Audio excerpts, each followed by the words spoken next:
Okay, ఓం నమస్తే అండి. మా పేరు రుక్మిణి. నేను యోగా టీచర్గా పనిచేస్తాను. సో అదేవిధంగా కొన్ని ఆయుర్వేదం కూడా చేస్తాను. ఆయుర్వేదిక వాటిని నేను పాటిస్తాను. ఇతరులకు కూడా అందరికీ నేను పాటించి అందరికీ కూడా ఇస్తాను. అందరికీ కూడా సక్సెస్ఫుల్గా ఉన్నాయి. సో అదేవిధంగా అందరము ఆయుర్వేదం వాడాలని నేను కోరుకుంటున్నాను. అందుచేత నేను కొన్ని ఆయుర్వేదం చెప్పబోతున్నాను. ఇవన్నీ మీరు జాగ్రత్తగా విని మనము ఎటువంటి ప్రాబ్లం లేకుండా హాస్పిటల్ చుట్టూ తిరగకుండా మనందరము ఆరోగ్యంగా ఉంటామని, మీరు కూడా ఆరోగ్యంగా ఉండాలని, మీరు దీన్ని వినియోగించుకుంటారని నేను ఆశిస్తున్నాను. ఇప్పుడు మనం ఈ మొక్క గురించి తెలుసుకోబోతున్నాం. దీని పేరు ఉత్తరేణి అని చెప్తారు, సజీవని అని కూడా అంటారు. కాబట్టి ఈ ఉత్తరేణి అన్ని చోట్లలో మొలుస్తున్నాయండి. కానీ దీన్ని చూస్తే మనం ఏమనుకుంటాము, పిచ్చి కంప అని అనుకుంటాం. కానీ ఇది పిచ్చిది కాదండి, మనం పిచ్చి. ఎందుకంటే దీన్ని మనము తెలుసుకోలేక, దీనిని మనం తెలుసుకున్నట్టయితే ఇది అమోఘమైన ఆరోగ్యాన్ని ఇస్తుంది. ఒక్క రకం కాదండి, మన బాడీకి చాలా రకాల ఆరోగ్యాన్ని ఇది ఇస్తుంది. సో దీని గురించి తెలుసుకుందాం. దీని పేరు ఉత్తరేణి. దీని ఉత్తరేణి అని పిలుస్తారు. సో ఇదే విధంగా దీని కూరగా కూడా వాడుకోవచ్చు. సో అదేవిధంగా వేర్లు ఉన్నాయి. పుప్పాలలో గురించి విపరీతమైన బాధలు పడిన, మా పళ్ళు ఇట్లయినాయి, మా పళ్ళు అట్లయినాయి అని చెప్పేసి పళ్ళు చిన్న చిన్న పిల్లల నుంచే పుప్పు పళ్ళు అయినాయి అని చెప్పేసి పళ్ళు కూడా తీసేపించుకుంటారు. కానీ దీని వేరిగిన ఇంకో కొంచెం పెద్దగా చెట్టు అవుతుంది. ఇలా అవుతుంది చెట్టు, మరి ఇంత అవుతుంది. దీని వేరుగిన తీసుకొచ్చి ఈడికి కట్ చేసేసి వేరును నవలి వేరుతో పండ్లుగిన దోముకున్నట్టయితే పుప్పు పళ్ళు అనేది ఉండదండి. ఎటువంటి క్రిమి కీటకాలు ఉన్నా కానీ అవి రాలిపోతున్నాయి. పళ్ళు చక్కన మెరుస్తూ చాలా బాగా ఉంటున్నాయి పళ్ళు. సో అదొకటి. రెండవది, దీని వేర్లు కట్ చేసి నీడకు ఎండబెట్టేసి చిన్న ముక్కలుగా చేసేసి దీని వేర్లను గంధకస్త్రాలని దొరుకుతాయండి ఆయుర్వేదిక్ షాప్లో. సో అవి ఇవి రెండును మిక్సీ మంచిగా దంచి రోళ్ళలో దంచి అస్త్రగాలతం బట్టి పోచమ్మ పొటుకులు, గడ్డలు, పుండ్లు, మొటిమలు అవుతాయి కదండి. ఆ మొటిమలకి మనం దీని పౌడర్ని నిదానంగా ఒక చిన్న మంచి నూలు వస్త్రం తీసుకొని ఇట్లా అద్ది మన పౌడర్ ఎలాగైతే పెట్టుకుంటామో అలాగిన పెట్టుకున్నట్టయితే దీంతో మన మొటిమలు, గుంతలు, పుండ్లు, కురుపులు ఇవన్నీ కూడా సమాప్తం అయిపోతాయండి దీనివల్ల.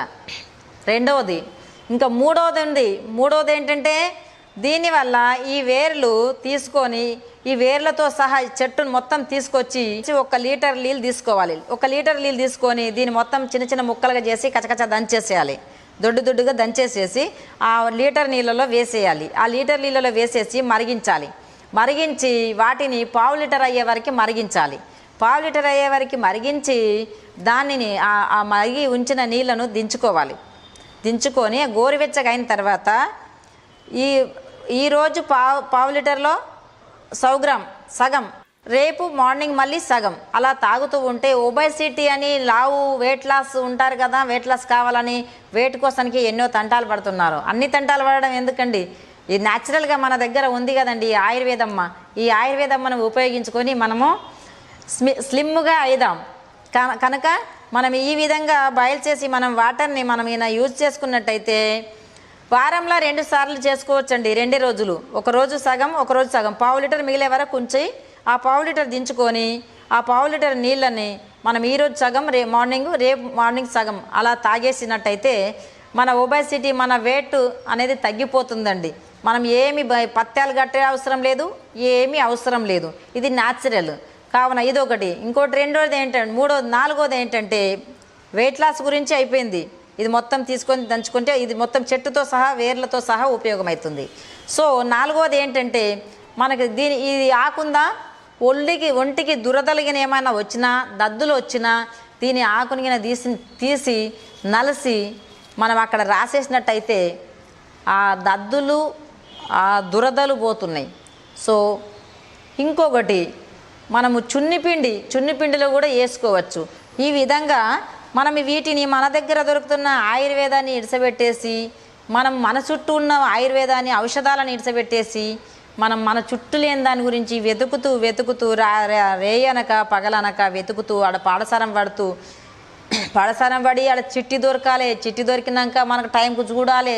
సగం మందికే చూసి డాక్టర్ వెళ్ళిపోతాడు, మళ్ళీ రేపు వెళ్ళాలి. ఇన్ని కష్టాలు మనకు అవసరమా? అవసరమో లేదు.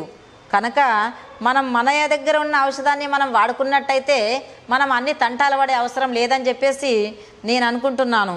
సో ఇది మన పిసిఓడి అనే ప్రాబ్లానికి చాలామంది ఎందుకంటే విపరీతమైన బాధలు పడుతూ ఉన్నారు. సో అలాంటి బాధలు పడాల్సిన అవసరం ఏముందండి.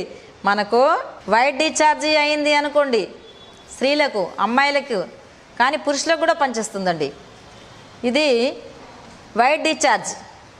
దీని ఆకులు తీసి 1 టీ స్పూన్ రసం తీసి ఆవు పాలు తీసుకొని 1 కప్పు ఆవు పాలల్లో 1 టీ స్పూన్ రసం తీసుకొని పోసుకొని ఒక 3 రోజులు కింద వాడుకున్నట్టయితే ఇమ్మీడియట్గా వైట్ డిశ్చార్జ్ పోతుంది, తగ్గిపోతుంది. 7 రోజులు కింద వాడుకున్నట్టయితే రెడ్ వైట్ 2 కలిపి డిశ్చార్జ్ అవుతుందా, సో అది కంట్రోల్ అయిపోతుంది. అలాగే ఒక 2 నెలలు 3 నెలలు డేట్ వచ్చి మనకు సరిగా డేట్ రాకపోయినా మనకు డేట్ వచ్చినప్పుడు ఇది వాడుకున్నట్టయితే గర్భాశయము మనకు శుద్ధి అయ్యి రెగ్యులర్గా డేట్ వచ్చే అవకాశం కూడా ఉంటుంది. సో అంతేకాకుండా మనకు పళ్ళలకు కానీ ఎక్కడన్నా దెబ్బ తగులుతుంది, దెబ్బ తగిలినప్పుడు బ్లడ్ ఆగకుండా వెళ్ళిపోతుందా, ఈ ఆకు అక్కడ ఎక్కడ దొరికినా కానీ ఉత్తరేని తీసుకొని గబగబా ఒక ఇంత 4-10 ఆకులను తీసుకొని తినేసినట్టయితే అక్కడే ఆగిపోతుంది. ఒక 4 ఆకులు నలిసి అక్కడ పెట్టినట్టయితే ఆ పుండు మానిపోతుంది. ఇది చాలా గొప్ప ఔషధం అండి. ఇంకా చెప్పాలంటే ఈ రోజంతా అవుతుంది, కానీ మనకు కొంచెం అంత చెప్తే మనకు గుర్తుంటుంది కాబట్టి కొంచెం చెప్తున్నాను. సో ఓకే, ఇది మనకు చాలా ఉపయోగం అవుతుంది. దీనితోనిగిన పండ్లుగిన ఈ వేర్లతోనిగిన పండ్లుగిన తోముకున్నట్టయితే చిన్నప్పటి నుంచి ఎప్పటికీ తోముకున్నట్టయితే ఎటువంటి విషపూరితమైన పురుగులు, ఎటువంటి పాము కానీ తేలు కానీ ఏది గుట్టినా కానీ మనకు విషమెక్కే అవకాశమే లేదు. ఇది విషాన్ని తీసేసే చెట్టు. ఒక తేలు గుట్టిందనుకో, దీని 7 ఆకులు తీసుకొని మనం తిన్నట్టయితే ఆ విషం విరుగుడు అయిపోతుంది. ఒక 10 ఆకులు తీసి నలిసి అక్కడ తేలు గుట్టిన దగ్గరకైనా పెట్టినట్టయితే అక్కడ మంటలు కూడా తగ్గిపోతున్నాయండి. ఇది ఇన్ని రకాలంటే ఇంకా చాలా రకాల పని చేస్తుందండి. ఇది పండ్ల నొప్పికి పోతుంది, ఇది కడుపు నొప్పి పోతుంది.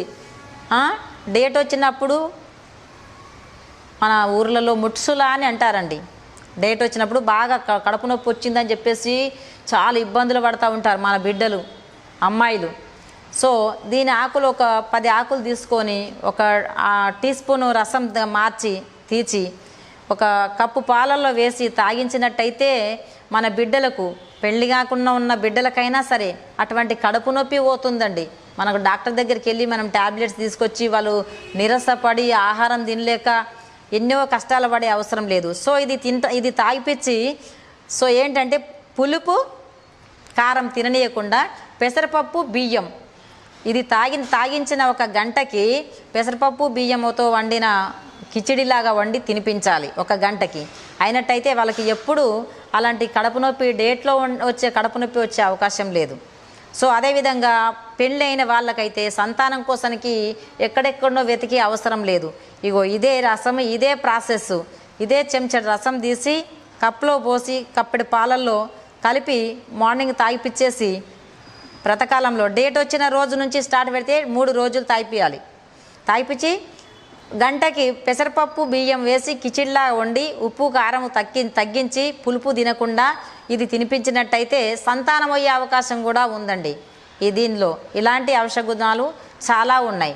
సో దీనిని కూడా మనం అందరం వాడుకొని సంతానం లేదు అనే అవసరము మనము తెచ్చుకోకుండా మనం అవసరాలు తీర్చుకుందామని దీన్ని మనం ఉపయోగించుకుందాం. ఇది మన దగ్గర ఉంది కదా, దగ్గర ఉన్న దాని గురించి మనము ఉపయోగించుకొని దీన్ని ఆహారంగా వాడుకోవచ్చు, ఔషధంగా వాడుకోవచ్చు. పండ్ల నొప్పులు వచ్చిన వాళ్ళు తీసుకొని కటక్కుమని ఇది నవలి మింగినట్టయితే పండ్ల నొప్పి కూడా తగ్గిపోతుందండి. ఇది రకరకాల ఉపయోగాలు అవుతుంది కాబట్టి దీన్ని మనం ఉపయోగించుకొని దీనివల్ల మనము లాభాలు పొందుతామని నేను ఆశిస్తున్నాను.